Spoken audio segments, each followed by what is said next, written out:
Video ಒಳಗೆ ಹೋಗೋದಕ್ಕಿಂತ ಮುಂಚೆ red ಕಲರಲ್ಲಿ ಕಾಣಿಸ್ತಾ ಇರೋ ಸಬ್ಸ್ಕ್ರೈಬ್ ಬಟನ್ ಮೇಲೆ ಕ್ಲಿಕ್ ಮಾಡಿ, ಹಾಗೆ ಪಕ್ಕದಲ್ಲಿರೋ ಬೆಲ್ ಐಕಾನ್ ಮೇಲೆ ಪ್ರೆಸ್ ಮಾಡಿ.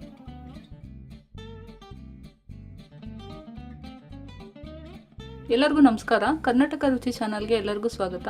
ಇವತ್ತು ಮಸಾಲೆ ಪೂರಿ ಮಾಡೋದು ತೋರಿಸ್ತಾ ಇದ್ದೀನಿ. ಮಸಾಲೆ ಪೂರಿ ಮಾಡೋದಕ್ಕೆ ಫಸ್ಟ್ ಮಸಾಲೆ ಮಾಡ್ಕೋಬೇಕು ನಾವು. ಮಸಾಲೆ ಮಾಡ್ಕೊಳ್ಳೋದಕ್ಕೆ ನೋಡಿ, ಒಂದು ಈರುಳ್ಳಿ ತೊಗೊಂಡಿದ್ದೀನಿ, ದೊಡ್ಡದು ಕಟ್ ಮಾಡಿ ಇಟ್ಕೊಂಡಿದ್ದೀನಿ, 1 ಟೊಮೆಟೊ, ಸ್ವಲ್ಪ ಕೊತ್ತಂಬರಿ, ಸ್ವಲ್ಪ ಪುದೀನ, ಮತ್ತು ಒಂದು ಅರ್ಧ ಸ್ಪೂನಷ್ಟು ಮೆಣಸು ತೊಗೊಂಡಿದ್ದೀನಿ, ಒಂದು ಮೂರು ಲವಂಗ ತೊಗೊಂಡಿದ್ದೀನಿ, ಒಂದು ಅರ್ಧ ಪೀಸ್ನಷ್ಟು ಚಕ್ಕೆ, ಒಂದು 1/4 ಸ್ಪೂನಷ್ಟು ಸೋಂಪು, ಶುಂಠಿ ಒಂದು ಅರ್ಧ ಇಂಚಷ್ಟು, ಒಂದು 6 ರಿಂದ 7 ಬೆಳ್ಳುಳ್ಳಿ ತೊಗೊಂಡಿದ್ದೀನಿ, ಪೌಡರು 1 ಸ್ಪೂನಷ್ಟು ಚಿಲ್ಲಿ ಪೌಡರು, ಉಪ್ಪು ರುಚಿಗೆ ಬೇಕಾದಷ್ಟು, ಚಾಟ್ ಮಸಾಲ 1 ಸ್ಪೂನ್ ತೊಗೊಂಡಿದ್ದೀನಿ, ಧನಿಯಾ ಪುಡಿ 1 ಸ್ಪೂನು, ಗರಂ ಮಸಾಲ 1/2 ಸ್ಪೂನ್ ತೊಗೊಂಡಿದ್ದೀನಿ.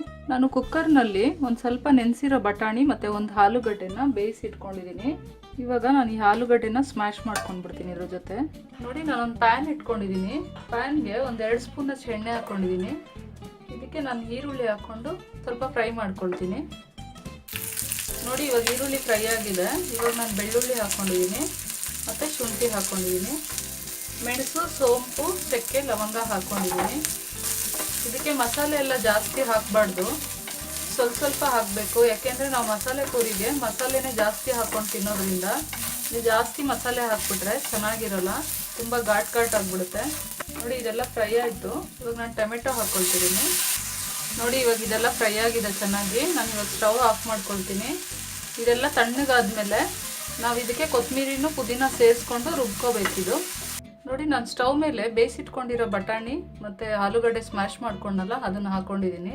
ಇವಾಗ ಈ ರುಬ್ಕೊಂಡಿರೋ ಮಸಾಲೆನ ಹಾಕ್ಕೊಂಡ್ಬಿಡೋಣ. ಇದನ್ನು ಚೆನ್ನಾಗಿ ಮಿಕ್ಸ್ ಮಾಡ್ಕೊಳ್ಳೋಣ. ಇವಾಗ ಈ ಮಸಾಲೆ ಸ್ವಲ್ಪ ತೆಳ್ಳಗೆ ಇರಬೇಕು. ಇದು ಕುದ್ಮೇಲೆ ಇನ್ನೊಂದು ಸ್ವಲ್ಪ ಗಟ್ಟಿ ಆಗುತ್ತೆ. ಇನ್ನೊಂದು ಸ್ವಲ್ಪ ನೀರು ಹಾಕ್ಕೊಳ್ತೀನಿ ನಾನು. ಪುಡಿಗಳನ್ನೆಲ್ಲ ಹಾಕ್ಕೊಳ್ಳೋಣ. ಚಾಟ್ ಮಸಾಲ ಇಲ್ಲ ಅರ್ಧ ಸ್ಪೂನಷ್ಟು ಹಾಕ್ತಾ ಇದ್ದೀನಿ. ಇನ್ನು ಅರ್ಧ ಸ್ಪೂನ್ ಮೇಲ್ಗಡೆ ಸ್ಪ್ರಿಂಕಲ್ ಮಾಡೋಕೆ ಇಟ್ಕೊಳ್ತೀನಿ. ಮತ್ತು ಗರಂ ಮಸಾಲ, ಧನಿಯಾ ಪುಡಿ, ಚಿಲ್ಲಿ ಪೌಡರ್. ನಾನಿಲ್ಲಿ ಬ್ಲ್ಯಾಕ್ ಸಾಲ್ಟ್ ಅರ್ಧ ಮತ್ತು ನಾರ್ಮಲ್ ಸಾಲ್ಟ್ ಅರ್ಧ ತೊಗೊಂಡಿದ್ದೀನಿ. ಒಂದು ಅರ್ಧ ಸ್ಪೂನ್ ಅಷ್ಟು ರುಚಿಗೆ ಎಷ್ಟು ಬೇಕೋ ಅಷ್ಟು ಉಪ್ಪು ತೊಗೊಳ್ತೀರಲ್ಲ, ಅದರಲ್ಲಿ ಅರ್ಧ ಬ್ಲ್ಯಾಕ್ ಸಾಲ್ಟು, ಅರ್ಧ ನಾರ್ಮಲ್ ಸಾಲ್ಟ್ ಹಾಕೊಳ್ಳಿ. ಇವಾಗ ಇದನ್ನೆಲ್ಲ ಚೆನ್ನಾಗಿ ಮಿಕ್ಸ್ ಮಾಡ್ಕೊಳ್ಳೋಣ. ಇದೆಲ್ಲ ಚೆನ್ನಾಗಿ ಕುದಿ ಬರಬೇಕು ಇವಾಗ. ನೋಡಿ, ಇವಾಗ ಮಸಾಲೆ ಚೆನ್ನಾಗಿ ಕುದೀತಾ ಇದೆ. ನೋಡಿ, ಈ ಕನ್ಸಿಸ್ಟೆನ್ಸಿ ಬಂದರೆ ಸಾಕು ಮಸಾಲೆ. ಇದಿನ್ನೂ ತಣ್ಣಗಾದ್ಮೇಲೆ ಸ್ವಲ್ಪ ಗಟ್ಟಿ ಆಗುತ್ತೆ ಇದು. ಇವಾಗ ಸ್ಟವ್ ಆಫ್ ಮಾಡ್ಕೊಂಬಿಡೋಣ. ಮಸಾಲೆ ಪೂರಿ ಮಾಡೋದಕ್ಕೆ ಪೂರಿಗಳು ತೊಗೊಂಡಿದ್ದೀನಿ. ಪೂರಿ ಮಾಡೋದನ್ನು ನಾನು ವಿಡಿಯೋ ಅಪ್ಲೋಡ್ ಮಾಡಿದ್ದೀನಿ, ನೀವು ನನ್ನ ವಿಡಿಯೋಸಲ್ಲಿ ಚೆಕ್ ಮಾಡಿಕೊಂಡ್ರೆ ಸಿಗುತ್ತೆ. ಮತ್ತು ಸ್ವಲ್ಪ ಕೊತ್ತಂಬರಿ ಸೊಪ್ಪು ತೊಗೊಂಡಿದ್ದೀನಿ, ಸ್ವಲ್ಪ ಚಾಟ್ ಮಸಾಲ, ಸಣ್ಣದಾಗಿ ಹಚ್ಚಿರೋ ಈರುಳ್ಳಿ ಮತ್ತು ಟೊಮೆಟೊ, ಸ್ವೀಟ್ ಚಟ್ನಿ ಸ್ವಲ್ಪ. ಸ್ವೀಟ್ ಚಟ್ನಿ ಮಾಡೋದನ್ನು ನಾನು ಅಪ್ಲೋಡ್ ಮಾಡಿದ್ದೀನಿ, ವಿಡಿಯೋ ಚೆಕ್ ಮಾಡ್ಕೊಳ್ಳಿ, ಸಿಗುತ್ತೆ. ಮತ್ತು ಸೇವ್ ತೊಗೊಂಡಿದ್ದೀನಿ. ನೋಡಿ, ಈ ಥರ ಎಲ್ಲ ಕ್ರಷ್ ಮಾಡ್ಕೊಂಬಿಡಿ ಪೂರಿನ. ಇದ್ರ ಮೇಲೆ ಮಸಾಲೆ ಹಾಕ್ಕೊಳ್ಳೋಣ. ಮಸಾಲೆ ಸ್ವಲ್ಪ ಜಾಸ್ತಿನೇ ಹಾಕ್ಕೊಳ್ಳಿ. ಇದ್ರ ಮೇಲೆ ಈರುಳ್ಳಿ ಹಾಕ್ಕೊಳ್ತೀನಿ, ಸ್ವಲ್ಪ ಟೊಮೆಟೊ ಹಾಕ್ಕೊಳ್ತಾ ಇದ್ದೀನಿ, ಸ್ವಲ್ಪ ಕೊತ್ತಂಬರಿ ಸೊಪ್ಪು ಹಾಕ್ಕೊಳ್ತಿದ್ದೀನಿ, ಮತ್ತು ಚಾಟ್ ಮಸಾಲ ಬೇಕಿದ್ರೆ ಸ್ಪ್ರಿಂಕಲ್ ಮಾಡ್ಕೊಳ್ಳಿ, ಮತ್ತು ಸ್ವೀಟ್ ಚಟ್ನಿ ಹಾಕ್ಕೊಳ್ಳೋಣ ಸ್ವಲ್ಪ. ಇದ್ರ ಮೇಲೆ ಲಾಸ್ಟ್ಗೆ ನಾವು ಸ್ವಲ್ಪ ಸೇವ್ ಹಾಕ್ಕೊಳ್ಳೋಣ. ನೋಡಿ, ಸೂಪರಾಗಿ ಮನೇಲೆ ಈಸಿಯಾಗಿ ಮಾಡ್ಕೋಬೋದು ಮಸಾಲೆ ಪೂರಿನ. ಈ ರೆಸಿಪಿ ನೀವು ಟ್ರೈ ಮಾಡಿ ನನಗೆ ಕಾಮೆಂಟ್ಸ್ ಮಾಡಿ. ಸಬ್ಸ್ಕ್ರೈಬ್ ಮಾಡಿ ನನ್ನ ಚಾನಲ್ನ. ಬೆಲ್ ಐಕಾನ್ ಪ್ರೆಸ್ ಮಾಡೋದನ್ನ ಮರಿಬೇಡಿ. ನೀವು ಬೆಲ್ ಐಕಾನ್ ಪ್ರೆಸ್ ಮಾಡೋದ್ರಿಂದ ನಾನು ಮಾಡೋ ಹೊಸ ರೆಸಿಪೀಸ್ ನೋಟಿಫಿಕೇಶನ್ ನಿಮಗೆ ಬರುತ್ತೆ. ನಿಮ್ಮ ಫ್ರೆಂಡ್ಸ್ ಆ್ಯಂಡ್ ರಿಲೇಟಿವ್ಸ್ಗೆ ಶೇರ್ ಮಾಡಿ ಫ್ರೆಂಡ್ಸ್. Thank you.